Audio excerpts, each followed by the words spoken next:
बच्चों, आप हिंदी कक्षा के अंतर्गत अलंकारों का अध्ययन कर रहे हैं।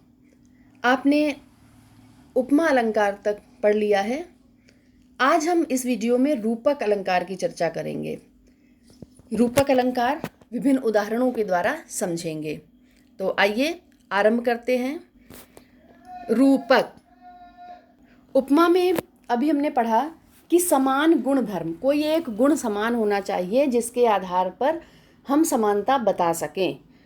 रूपक में भी वही होता है, लेकिन अंतर क्या आ जाता है, रूप गुण की अत्यधिक समानता हो जाती है। रूप गुण की अत्यधिक, इतनी अधिक समानता होती है कि दोनों हूबहू बताए जाने लगते हैं, होते नहीं हैं, बताए जाने लगते हैं। समानता के कारण उपमेय पर उपमान का भेद रहित आरोप, भेद रहित से तात्पर्य दोनों का भेद, दोनों में अंतर समाप्त करके दोनों को एक बता दिया जाता है, उसे रूपक अलंकार कहते हैं। तात्पर्य ये है कि रूपक अलंकार में उपमेय और उपमान में भिन्नता नहीं रह जाती। उपमा में क्या था, दोनों अलग अलग, दोनों साफ साफ हम उदाहरण में समझा रहे थे कि ये उपमेय है, ये उपमान है और इससे इसकी समानता की जा रही। रूपक में हमें उपमेय उपमान तो पता चलेगा, पर समानता नहीं हम कर पाएंगे, समानता नहीं बता पाएंगे। हम ये कहेंगे कि इस पर इसका रूप चढ़ा दिया गया है। जैसे आपने देखा होगा किसी नाटक में, या बहुत से बच्चों ने रामलीला देखी होगी, तो रामलीला में जो राम, सीता, लक्ष्मण, रावण जो भी रोल प्ले करते हैं, जो भी उनका एक अभिनय करते हैं उस पात्र का, तो वो क्या, उतने देर के लिए हम उन्हें मान लेते हैं राम, क्योंकि वो वैसी ही वेशभूषा, वैसे ही वाणी, वैसे ही पूरा संवाद सब उनका वैसे ही होता है। तो हम क्या कहते हैं कि ये राम। तो उस व्यक्ति पर, जो भी व्यक्ति वो पात्र का, उस पात्र का अभिनय कर रहा है, उस पर हम राम का मुखौटा, राम का रूप चढ़ा देते हैं। या आप किसी फिल्म में देखते हैं, मान लीजिए भगत सिंह आपने देखी, तो भगत सिंह का जो रोल कर रहा है, उस भगत सिंह के रोल में जो व्यक्ति है, उस व्यक्ति को हम उतनी देर के लिए उस नाम से नहीं जानते, उसके अपने नाम से नहीं। हम ये कहते हैं कि भगत सिंह, ये देखिए भगत सिंह ने ऐसा किया, वो भगत सिंह जा रहे हैं। तो इस प्रकार क्या होता है कि दो अलग अलग वस्तुओं, दो अलग अलग व्यक्तियों को समान, बहुत क्या समानता, उन्होंने वैसी वेशभूषा, वैसे ही बोलचाल, हाव भाव, सब कुछ उसी व्यक्ति का बना लेता है वो। जैसे चरणों की, भगवान के चरणों पर कमल का आरोप कर दिया जाता है, तो भगवान के चरण कमल के समान अगर हम कहेंगे तो उपमा हो जाएगा। जब हम कहेंगे कि भगवान के चरण कमल हैं, तो क्या हो जाएगा, हमने चरणों को कमल मान लिया। हमें वो चरण कैसे, कमल बिल्कुल दिखाई दे रहे हैं, जैसे कमल लाल लाल मुलायम होता है, कोमल होता है, वैसे ही ईश्वर के चरण हमें दिखाई देते हैं। तो दोनों में भिन्नता, कोई अंतर नहीं रह जाता है, इसलिए रूपक अलंकार आ जाता है यहाँ पर। चरण कमल बंदों हरिराई, बंदों कर लीजिए, बंदों हरिराई। यहाँ क्या है, हरि के चरण, किसकी किस पर, किसका किस पर आरोप हुआ है, उपमेय जो होगा, उपमेय पर उपमान का जो बेटर है उसका हम रूप चढ़ाएंगे। चरणों पर कमल का आरोप किया गया, चरणों पर कमल का, तो चरण हो गया उपमेय और कमल हो गया उपमान, इसलिए यहाँ रूपक अलंकार है। और उदाहरण देखिए, मुनिपद कमल बंदी दो भ्राता, मुनिपद कमल, पद कमल, यहाँ पर भी क्या हो गया, पद का अर्थ है चरण और कमल।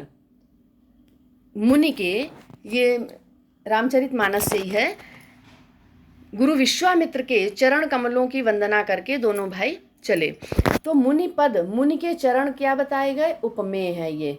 कमल का आरोप किया गया, तो चरण क्या हो गए, उपमेय, और कमल हो गया उपमान। चरणों पर कमल का ये स्पष्टीकरण जरूर आप लिखेंगे। भजमन चरण कमल अविनाशी, कहीं कहीं पर कमल आपको लिखा मिलेगा, तो यहाँ पर भी वही है, चरण कमल, एक से उदाहरण लगभग हैं। अगला है, बंद नहीं अब भी चलते हैं, ये आपकी पुस्तक में है, कक्षा 9 में निराला के दान पाठ में। बंद नहीं अब भी चलते हैं नियत नटी के क्रियाकलाप, क्रियाकलाप, कार्य व्यवहार, कार्य व्यवहार क्या है? उपमेय। कार्य व्यवहार पर नटी, नटी जो नट लोग होते हैं जो खेल तमाशे करके अपनी आजीविका चलाते हैं सड़कों पर खेल करके, नियत नटी, नियत रूपी, यहाँ पर नियत नटी, नियत रूपी नटी, भाग्य रूपी नटी। ठीक है।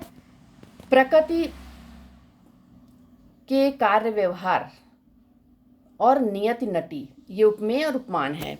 सिंधु विहंग तरंग पंख को फड़फड़ाकर प्रतिक्षण में।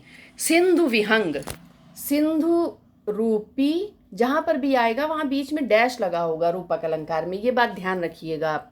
दूसरी बात ये कि जिसमें डैश लगा हो वो आप रूपी बोलेंगे, वो आप रूप उसको मान लेंगे कि ये उपमेय है। जो पहले आएगा वो उपमेय। सिंधु रूपी पक्षी, समुद्र रूपी पक्षी, तरंग रूपी पंखों को। तो यहाँ पर सिंधु उपमेय पर विहंग उपमान का और तरंग उपमेय पर पंख उपमान का आरोप किया गया है, इसलिए रूपक अलंकार है। अंबर पनघट में डुबो रही ताराघट उषा नागरी। अंबर रूपी पनघट पर, अंबर रूपी पनघट पर ताराघट उषा नागरी, 3 बार यहाँ रूपक अलंकार है एक पंक्ति में।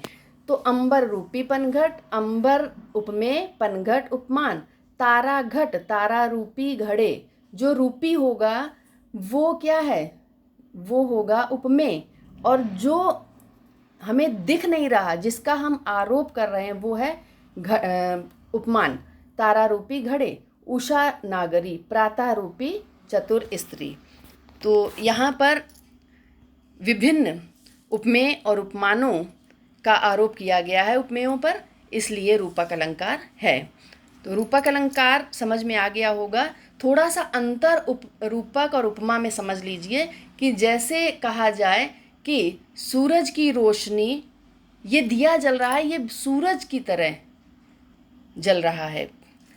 तो दिया और सूरज समानता बताई गई, दिए की सूरज से। अब हम ये कहें कि ये दिया बिल्कुल सूरज है, दिया कैसा है? बिल्कुल सूरज है, की तरह हटा दिया हमने, तो हमने दिए पर सूरज का आरोप कर दिया। ठीक है, दोनों में अंतर समझ में आ गया होगा। दूसरी बात ये, रूपक में उपमेय पहले आता है, उपमान बाद में आता है। और हो सकता है इसी तरह से उदाहरण आपको उपमा में मिल जाए, तो उपमा में उपमान पहले होगा, अंबर पनघट की जगह पनघट अंबर, पहले उपमान आएगा बाद में उपमेय आएगा। इस तरह से आप पहचान सकते हैं। पूरा वीडियो अगर ध्यान से सुनेंगे तो मुझे पूरा विश्वास है कि आप अलंकार कभी नहीं भूलेंगे। धन्यवाद।